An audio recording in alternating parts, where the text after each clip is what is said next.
Hello everyone, Venris here, and today we'll be talking about modding again, modding report for Tides of Torment SFO. Let's not linger, just hop into the video. So, first of all, in this video I will be talking about the actual progress of the units, because we are focusing on the units first, and I will show one of the changes that we are doing to the units, also to the Norsca specifically.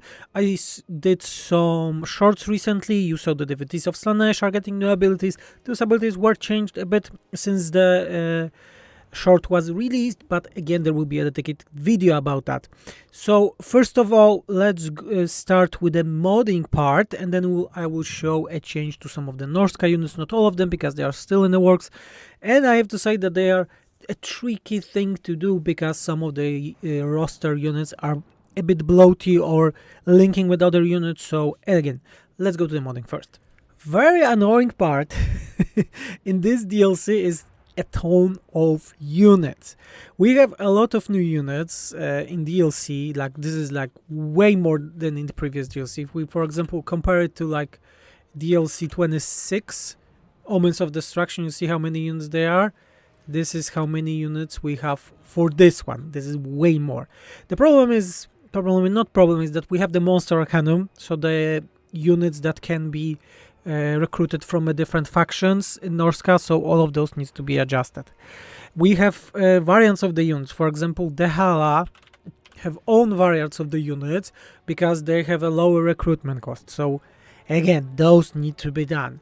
Very annoying for Slanesh is that there are mounts, so they added new mounts to the previous characters. Again, this needs to be done. Overall, ugly face.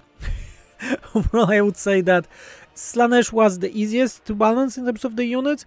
Norsca is a bit harder in a way that it's more work than just boring table, because we need to work on the units here and there that are changing, and not all of the new units I spoke about my review video are good, because they are very how to say it, like overlapping with other units. Yes, but this is more or less how the unit stuff are going. It's going.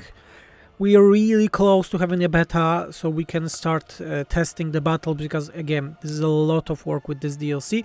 But speaking of the battles, let's hop to the battle with the Norsca, and I will tell about some of the changes that we did to this roster.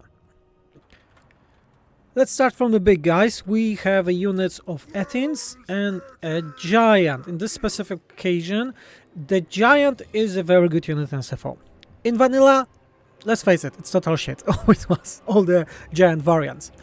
In vanilla, the Athens are just better variants of Norscan Giants. That's the case.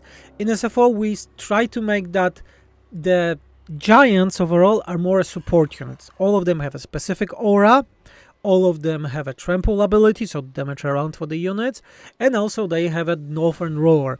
There's a different variant for every Giant, so there's a lot of them, and they're quite powerful AoE abilities. And this unit is quite tanky. When the Cursed Athens, we wanted to make them that they are more damage dealers, they are less a support unit, and of course, thanks to their changing personalities that you can see got some small changes here, are different.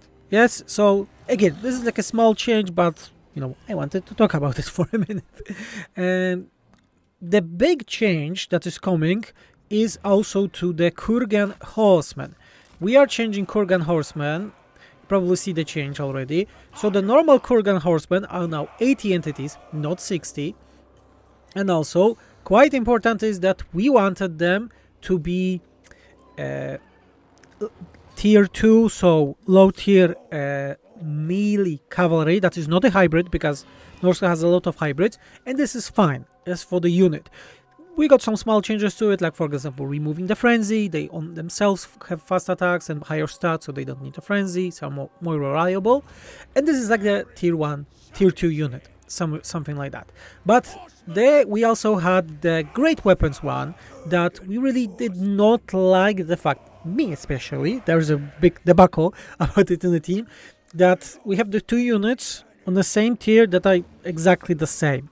So we decided mostly me, that those guys that were dual weapons now are just Kurgan horsemen, and those other guys are Kurgan horsemen champions, and they are double the cost, less entities, but way stronger. Yes, they have a glorious charge, so a way better charge.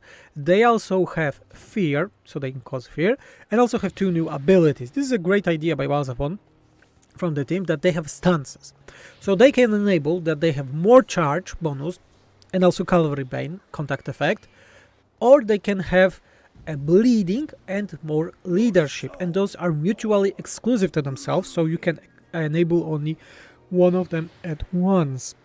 So they are similar to the Hala stances. To, of course, make this change more important and visible, we also changed the look of those guys. So you can see that cool chaos cases axes and also a bit better armor than the normal Kurgans that are less armor and just a plain axis. Dual axis, but still plain. So this is one of the changes that we are doing to the Norsca. As for the Bearmen, they are going to have a total rework, and it is like a surprise that is being done right now, but I just don't want to spoil it. So yeah, this is more or less how it is done, how the things are with SFO right now. I know it's taking a lot of time, but please keep in mind there was a long holiday. I was staying with kids for the times when there were no holidays, because the kids also have a holiday from school, so it's taking a lot of time, but I'm working still on it. It's good, the pace is good. We are close, very close to 50% of the mod progress overall, thanks to the battles, because there's a lot of those things like I show you, and the battle changes are being done soonish and probably beta, but there will be an announcement about it also soonish. So thank you everyone for watching, especially for those that are supporting SFO mod team via Patreon. A lot of you, and also I want to thank everyone that's making those lovely content comments on Steam right now. They are very, very uplifting, and I bid you a very, very nice day. I was Venris, and I am out. Bye.